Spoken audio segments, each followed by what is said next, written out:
तो प्यारे बच्चों, आइए हम लोग आज प्रतिस्थापन विधि सीखते हैं। और मुझे आशा नहीं परंतु पूर्ण विश्वास है कि कुछ समय आप ये वीडियो देखेंगे, इसको स्किप नहीं करेंगे, लगातार पूरा वीडियो देख लेंगे तो आपको 100% प्रतिस्थापन विधि आराम से आ जाएगी। आइए तो हम लोग सीखना चालू करते हैं। देखिए, सबसे पहले एक प्रश्न है x + y = 7। ये इसका पहला समीकरण है, x + y = 7, और दूसरा समीकरण है 3x - 2y = 11। तो प्रतिस्थापन विधि में सबसे पहले हम समीकरण 1 से समीकरण 3 बनाते हैं। समीकरण 1 से x के पदों में मान लिखते हैं। ऐसा समीकरण 1 था x + y = 7, तो समीकरण 1 से हम लिखेंगे x का हमको मान निकालना है, मतलब x बराबर निकालना है। तो x बराबर जब हम निकालेंगे तो y इधर प्लस में था, पक्षांतर होगा तो चिन्ह परिवर्तन हो जाता है पक्षांतर होने पे, तो यहाँ -y आ जाएगा। तो यहाँ पर -y आ गया, और तो क्या हो गया समीकरण, तीसरा समीकरण हमारा बन गया x = 7 - y। ये मेरा बन गया समीकरण नंबर 3। ये समीकरण 3 बन गया। अब क्या करेंगे अब हम समीकरण 3 से जो x का मान है इसको समीकरण 2 में रखते हैं। देखिए, मैंने लिखा भी है कि x का मान समीकरण 2 में रखने पर, तो x का मान आया था 7 - y, तो वो हम समीकरण 2 में रखेंगे। समीकरण 2 में शुरुआत में 3x है तो हम लिखेंगे 3, उसके बाद समीकरण 3 का जो मान है x का 7 - y। देखिए 7 - y लिखा, फिर -2y जो था उतार दिए, और बराबर 11। अब इसको जब हल करेंगे हम तो 7 × 21, 3 का y में गुणा करेंगे 3y आएगा, मतलब -3y, क्योंकि चिन्ह माइनस का है। -2y उतार देंगे, बराबर 11। अब देखिए माइनस माइनस जुड़ जाता है और चिन्ह रहता है माइनस का।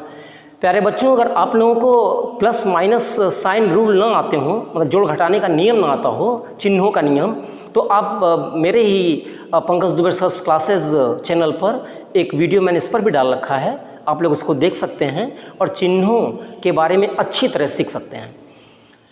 माइनस माइनस जुड़ जाता है, चिन्ह रहता है माइनस का। तो 21 और यहाँ 3y और 2y मिलके हो गए 5y जुड़ के, -5y बराबर 11। फिर -5y बराबर 11 - 21। 21 का हमने पक्षांतर कर लिया है, 21 इधर प्लस में था, पक्षांतर होने के बाद माइनस में आ जाएगा। तो अब क्या हो गया, -5y बराबर 11 - 21। तो यहाँ +11 है और -21 है। आप ये जानते ही हैं कि प्लस माइनस घट जाता है, चिन्ह रहता है बड़े पद का। तो 21 में से 11 गया, बचा 10, और क्योंकि बड़े पद का चिन्ह 21 का चिन्ह माइनस में है तो यहाँ पे -10 आएगा। -5y बराबर -10। अब आगे देखिए, 5y बराबर 10, क्योंकि यहाँ हमने दोनों साइड के माइनस कैंसिल कर दिए हैं, दाएं पक्ष और बाएं पक्ष से माइनस कैंसिल हो गया है। तो 5y बराबर 10, y बराबर क्या आएगा 10/5, इसको काटेंगे तो आएगा 2। y का मान हमको 2 प्राप्त हो गया। अब हमें y का मान 2 प्राप्त हो गया है। अब हमें क्या करना है, अब देखिए y का मान अब हम समीकरण 3 में रखेंगे।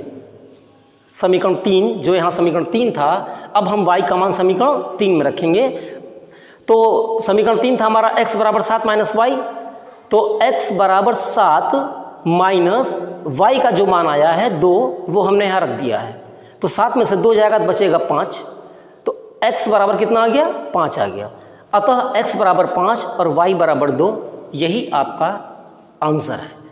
तो मुझे तो नहीं लगता कि ये कोई कठिन विधि है। ये अगर आप जरा सा भी ध्यान देंगे तो बहुत आसानी से सीख जाएंगे, बल्कि सीख गए होंगे। आपको करना क्या है, इस पर भी मैंने एक छोटा सा वीडियो डाल रखा है, प्रतिस्थापन विधि पर भी, लेकिन मैं फिर से संक्षेप में समझा देता हूँ। प्रतिस्थापन विधि के सवाल हल करते समय समीकरण 1 से x का मान निकालते हुए समीकरण 3 बनाइए। समीकरण 3 का मान समीकरण 2 में रखिए। 2 से प्राप्त y का मान समीकरण नंबर 3 में रखिए।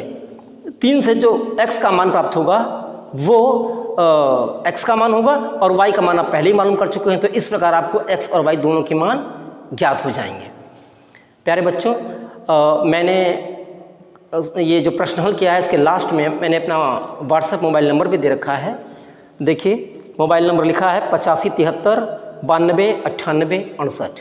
अगर आपको कोई समस्या हो तो कॉल तो नहीं करिएगा, लेकिन व्हाट्सएप पर आप मैसेज कर सकते हैं, तो मुझे समय मिलेगा तो मैं उसका समाधान भी करूँगा। और आप लोगों से ये निवेदन है कि मेरे चैनल को सब्सक्राइब करिए, वीडियो को लाइक करिए और शेयर भी करिए। आप लोग का सहयोग रहेगा तो फिर मैं आप लोगों के लिए इसी प्रकार ज्ञानवर्धक वीडियो बनाता रहूँगा और आप लोगों की सेवा करता रहूँगा। तो अभी मैं आपको प्रतिस्थापन विधि मैंने समझाई है, अब मैं आपको विलोपन विधि भी समझाने जा रहा हूँ। अब चलते हैं विलोपन विधि के बारे में सीखते हैं। हाँ तो प्यारे बच्चों, अब हम फिर से उसी प्रश्न की विलोपन विधि सीखते हैं। मतलब क्वेश्चन तो सेम है, लेकिन पहले हमने क्या किया था, प्रतिस्थापन विधि की थी। अब हम उसी प्रश्न को विलोपन विधि से सीखते हैं। विलोपन विधि क्या है पहले समझ लीजिए। विलोपन जैसे कि नाम से स्पष्ट है कि विलोपन में किसी न किसी अक्षर का हम लोप करते हैं, कैंसिल करते हैं उसको। जैसे या तो हम x के पदों को बराबर करके उसको कैंसिल कर देंगे, और या तो हम y के पदों को बराबर करके उसको कैंसिल कर देंगे। मतलब हमको किसी न किसी का लोप करना होता है। आइए समझते हैं इसको। देखिए क्वेश्चन तो वही है, मैं कह रहा हूँ आपसे सेम क्वेश्चन है, तरीका अलग है खाली। इसको हम विलोपन विधि से करते हैं। यहाँ पर क्वेश्चन है x + y = 7, 3x - 2y = 11। तो या तो हम x के पदों को बराबर कर दें और या तो y के पदों को बराबर कर दें। तो अगर हम यहाँ पे हम y के पदों को बराबर कर रहे हैं, और क्यों बराबर कर रहे हैं उसके पीछे भी एक वजह है। हमको ये देखना होता है कि कौन सा ऐसा पद है कि जो प्लस माइनस में मिल जा रहा है पहले ही बिना घटाए उठाए। तो यहाँ हमको प्लस माइनस में y मिल जा रहा है, मतलब अब पद समान नहीं है, गुणांक समान नहीं है, लेकिन प्लस माइनस में y मिल रहा है। तो अगर हम y के गुणांकों को समान कर देंगे तो हमको उसको काटने में आसानी होगी, क्योंकि प्लस माइनस अगर समान रहता है तो कैंसिल हो जाता है, कट जाता है। ठीक है, तो क्योंकि y यहाँ पर 1 है, वैसे अकेला y है, यहाँ पर y 2 है, 2y है, तो हम क्या कर सकते हैं, अगर हमको y का गुणांक बराबर करना है, गुणांक मतलब जिस अक्षर का उसमें गुणा हो, जैसे कि यहाँ पे जो 3 है वो x का गुणांक है, यहाँ पर 2 है वो y का गुणांक है, तो हमको दोनों गुणांक बराबर करने हैं y के, तभी वो कैंसिल होगा। तो इसके लिए क्या करना चाहिए हमको, हम समीकरण नंबर 1 में 2 से गुणा कर देंगे, क्योंकि अगर हम समीकरण नंबर 1 में 2 से गुणा करेंगे तो वहाँ भी हमारा 2y हो जाएगा। तो देखिए समीकरण नंबर 1 में 2 से गुणा करने पर करके समीकरण 2 को जोड़ने पर, अब ये भी ध्यान दीजिएगा कि मैंने यहाँ पर समीकरण 2 को जोड़ने पर क्यों लिखा है, ये भी एक बात ध्यान से सुन लीजिए कि अगर आपको प्लस माइनस मिल जा रहा है तो आपको उस समीकरण को जोड़ना है। आप गुणांक बराबर कर देंगे और उसे जोड़ देंगे। लेकिन अगर आपको प्लस माइनस नहीं मिल रहा है, मतलब दो गुणांकों में प्लस माइनस नहीं मिल रहा है समीकरण 1 समीकरण 2 में, तो आप घटाएंगे, क्योंकि घटाने पर नीचे के चिन्ह बदल जाते हैं। आपको हर हाल में प्लस माइनस गुणांक बराबर करने हैं और आपको प्लस माइनस करना है, जिससे कि प्लस माइनस में बराबर गुणांक मिलेंगे, तभी वो कैंसिल होगा, कटेगा।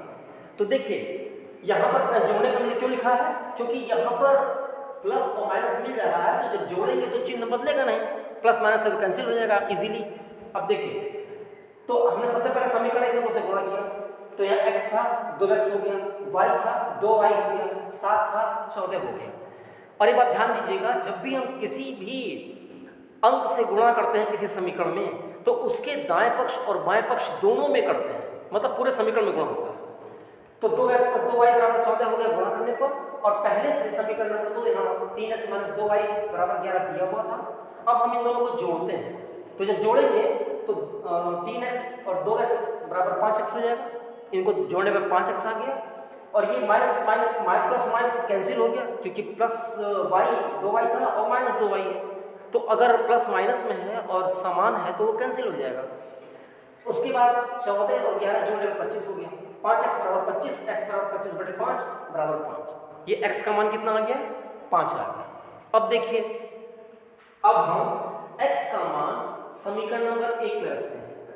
आप x का मान समीकरण 1 में भी रख सकते हैं, समीकरण 2 में भी रख सकते हैं, दोनों तरीकों से आपका आंसर आ जाएगा। लेकिन जो समीकरण छोटा हो आप उसमें मान रखेंगे तो आपको आसानी होगी। तो यहाँ पहला समीकरण छोटा है x + y = 7, तो मैंने इसमें मान रखा है।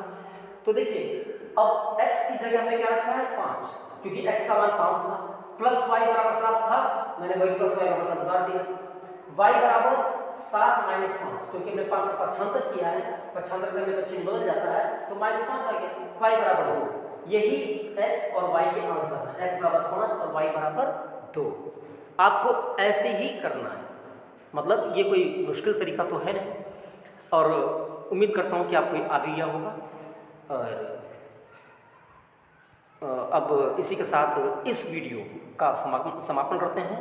अगले वीडियो में एक नए ज्ञानवर्धक वीडियो के साथ मैं जल्दी ही आपसे फिर मिलूँगा।